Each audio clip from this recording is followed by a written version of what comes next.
Oi, gente, tudo bom? Que Deus abençoe você, sua casa, sua família, em nome de Jesus. Bora lá? Êxodo capítulo 4.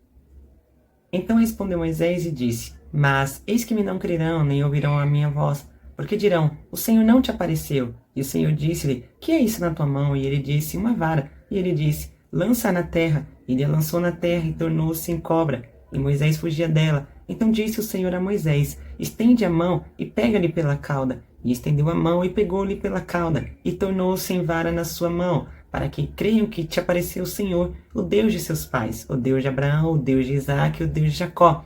E disse-lhe mais o Senhor: Mete agora a mão no peito. E tirando-a, eis que sua mão estava leprosa, branca como a neve. E disse: Torna a meter a mão no peito. E tornou a meter a mão no peito. Depois tirou-a do peito, e eis que se tornara como a sua carne. E acontecerá que, se eles te não crerem, nem ouvirem a voz do primeiro sinal, crerão a voz do derradeiro sinal. E se acontecer que ainda não creiam a estes dois sinais, nem ouçam a tua voz, tomarás das águas do rio e a derramarás na terra seca, e as águas que tomara do rio tornar-se-ão em sangue sobre a terra seca. Então disse Moisés ao Senhor: Ah, Senhor, eu não sou homem eloquente, nem de ontem, nem de anteontem, nem ainda desde que tens falado a teu servo, porque sou pesado de boca e pesado de língua. E disse-lhe o Senhor: Quem fez a boca do homem? Ou quem fez o mudo?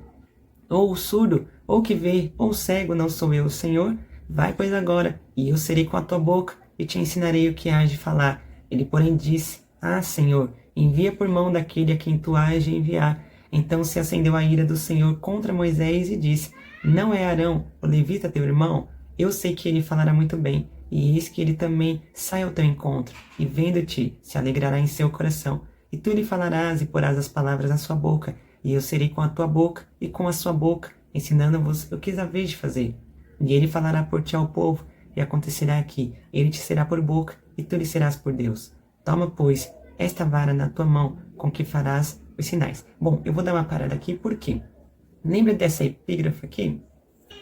Eu não estou fazendo com você uma leitura completa e dizendo para vocês fazer como se repartições, divisões no texto. Pois é, essa epígrafe, ou esse subtítulo, ele também faz da seguinte forma que eu estou passando para você. Ele faz divisões no texto. Veja que agora ele faz uma divisão, porque estava vendo uma história no começo do verso 1 ao 17, e agora ele já vai falar de uma outra situação, que é dos versos 18 em diante. Eles colocam um subtítulo. Já eu faço com vocês o quê? Tópicos. Tanto que agora há tópicos aqui. Eu já vou até passar para baixo para você ver como é que eu estou tentando passar para você.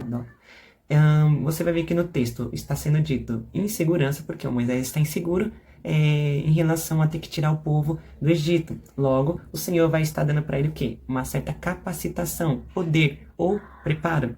Que essa capacitação vem de um preparo que Deus está dando para Moisés, dando-lhe unção, poder, colocando para ele um poder até mesmo sobre enfermidade, enfim, capacitação ou um preparo. Logo em seguida, o Moisés ele vai estar sendo orientado por Deus. E, por fim, você vai ver que ele está mostrando medo. Isso aqui é o Moisés, por isso que eu falei. Essa é a repartição e os tópicos que eu falo para vocês fazer. Logo em seguida, nós vamos dar continuidade ao texto e vocês vão ver que ainda terá uma outra divisão, uma outra repartição no texto. Porém, é só mesmo para uma curiosidade de vocês, porque até então, o livro do Êxodo, nós só vamos trabalhar com dois tipos de divisões, certo? Versos 18. Então foi-se Moisés e voltou para Jetro, seu sogro, e disse-lhe: Eu irei agora e tornarei a meus irmãos que estão no Egito, para ver se ainda vivem. Disse, pois, Jetro a Moisés: Vai em paz. Disse também o Senhor a Moisés em Midian: Vai, volta para o Egito, porque todos os que buscam a tua alma morreram. Tomou, pois, Moisés a sua mulher e seus filhos, e o levou sobre um jumento, e tornou a terra do Egito. E Moisés tomou a vara de Deus na sua mão. E disse o Senhor a Moisés: Quando voltares ao Egito, atenta que faças diante de Faraó todas as maravilhas que tenho posto na tua mão, mas eu endurecerei o seu coração, para que não deixe ir o povo. Então dirás a Faraó: Assim diz o Senhor: Israel é meu filho, meu primogênito, e eu te tenho dito: Deixa ir o meu filho, para que me sirva, mas tu recusaste deixá-lo ir. Eis que eu mataria teu filho, o teu primogênito. E aconteceu no caminho. Presta bem atenção agora nessa parte, tá? Ó. E aconteceu no caminho, numa estalagem, que o Senhor encontrou quem? O Moisés. O Moisés está indo, está obedecendo. Essa daqui seria uma terceira repartição, mas como eu disse, nós vamos trabalhar em duas. E essa é só mesmo para uma certa curiosidade e também para responder, né, algumas perguntas que me fizeram lá na primeira leitura que nós fizemos, aí diz o texto, que o Senhor o encontrou e o quis matar. Por que Deus quis matar Moisés? O próprio texto vai dizer. Preste atenção. Então Zípora tomou uma pedra aguda e circuncidou. Bem aqui, ó. Circuncidou o prepúcio de quem? Do seu filho. Então, por que Deus quis matar Moisés? Porque o prepúcio do seu filho não tinha sido circuncidado. Lembra que lá no Gênesis 17, a aliança que Deus fez com o povo era o quê? Fizesse uma circuncisão. Ali seria o sinal de Deus para com o povo. Caso você não tenha lido e não tenha passado por essa parte, recomendo você assistir o vídeo lá do Gênesis capítulo 17, que eu vou deixar marcado aqui.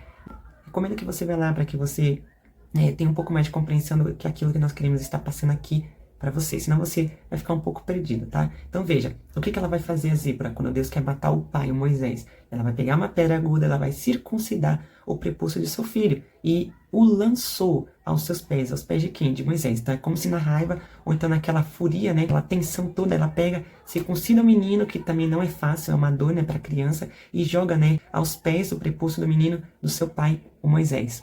Então veja, aí continua o texto. Certamente me és um esposo sanguinário. Veja, e desviou-se dele. Quem? O Senhor desviou-se de Moisés. Então ela disse, esposo sanguinário, por causa da circuncisão. Bom, essa história aqui, o que acontece? Tanto no Midrash, enfim, tem algumas outras opiniões e opções também de pensamentos que eu prefiro ir aquele que é mais bíblico e que mais está alinhado com a Bíblia. Algumas opiniões, né, que é a que eu penso também, acredita-se que, primeiro, o Moisés casou com uma midianita, não é israelita, mas certamente ele contou história para ela, né, sobre o seu povo, sobre a aliança. Ela também, né, porque tem o seu pai, que é o sacerdote de Midian, que também já sabe da história a respeito de Israel e etc. Aí, o que acontece? Ela sabendo que o povo de Israel, os hebreus, tem essa aliança com Deus, que é retirado do seu prepúcio, ela logo sabe que casando com um hebreu, que é o Moisés, ela também tem que fazer, digamos que, essa aliança. Por quê? Ela está vendo seu esposo morrer. Alguns dizem que aqui o Moisés estava morrendo porque uma cobra estava como se engolindo ele. Eu não sei, não posso afirmar, mas são histórias que, como eu disse, que possa ser também encaixado aqui, ou então também você pode acreditar ou não, ou pesquisar um pouco além. Então, Moisés está sendo morto e ela vê a situação, logo que ela faz, lembra-se da história e age. Ela vai agir, fazendo o quê?